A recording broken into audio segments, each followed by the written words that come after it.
No niin, Megapaula, tässä eletään nyt jo tällaista pikkujoulujen jälkeistä aikaa, niin onko sulla ollut hirveästi pikkujouluja?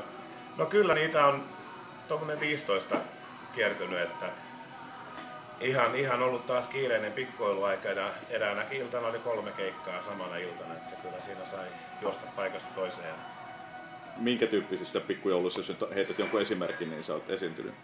Ihan isojen firmojen pikkujouluissa, sitten on ihan asiakas-showdinnereitä hotellissa ja ihan laidasta laitaa. Niin, meidän lukijoita ja katselijoita kiinnostaisi tietää, että minkälainen on sun sellainen joulumuisto, mikä sua seuraa niin kuin joka joulu mukana? No kyllä joulumuisto on sieltä lapsuudesta, kun asuttiin Pojanluuman kylällä äidin ja isoveljen kanssa.